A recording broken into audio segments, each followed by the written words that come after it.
événement aujourd'hui important, attendu par la profession, que ce soit les opérateurs de l'écosystème de vente de véhicules d'occasion ou pour les sociétés de financement qui sont présentes en force aujourd'hui.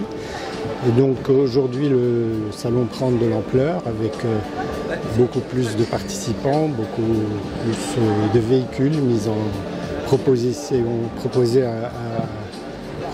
à la vente. Donc nous, c'est une opportunité pour le secteur du financement.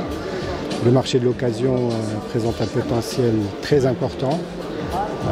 C'est pratiquement 4 à 5 fois le véhicule du neuf en nombre d'unités et beaucoup plus en montant entre chiffre d'affaires et en montant financier. Donc nous devons être présents et c'est pour ça que Célafine est représenté et auquel nous participerons à toutes les sessions de ce salon. Donc on attend beaucoup et on est très heureux d'être présent ici aujourd'hui. Écoutez, le principe aujourd'hui, c'est de pénétrer ce marché, d'apporter véritablement des solutions adaptées à une clientèle diversifiée.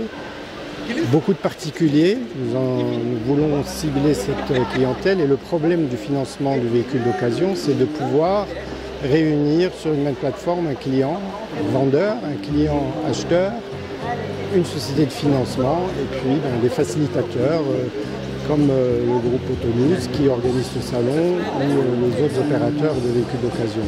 Donc les solutions sont là, différentes formules de financement souples avec des tarifications attractives.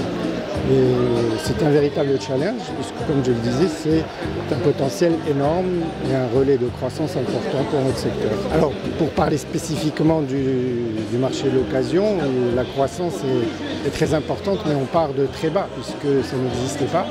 Effectivement, après Covid, l'occasion et la vente d'occasion s'est développée puisque c'est une alternative au financement du neuf où les véhicules parfois sont trop chers pour les ménages et donc aujourd'hui c'est une bonne opportunité avec des véhicules de qualité qui sont garantis par les différentes plateformes qui sont présentes aujourd'hui. On a ce qu'on appelle des tiers de confiance qui permettent d'expertiser le véhicule et de donner une certaine garantie sur le véhicule. Donc le développement et la croissance est là, avec des chiffres importants, donc c'est pas significatif, je peux vous dire 20, 30, 40, 50%, et quand on part de très bas, c'est pas encore ça, mais maintenant, c'est d'arriver à la maturité de ce marché, à une structuration importante du marché. C'est ça le but essentiel de ce type d'événement, de savoir qu'il y a un écosystème sur l'occasion qui est en train de se développer. Mais pas du tout, comme je le disais aujourd'hui, c'est une alternative. Donc nous, on adresse des ménages qui ont des revenus stables, récurrents, qui cherchent de la mobilité à prix raisonnable et avec une capacité de remboursement qui est installée. Donc le risque, et notamment sur le particulier, est relativement faible. Donc on n'a pas d'inquiétude par rapport à ça. Les mécanismes sont assez similaires à ce qu'on fait sur le neuf en termes d'eau. Pas du tout. La seule lourdeur qui est en train d'être levée aujourd'hui, c'est de mettre en relation deux particuliers, un qui vend et un qui achète.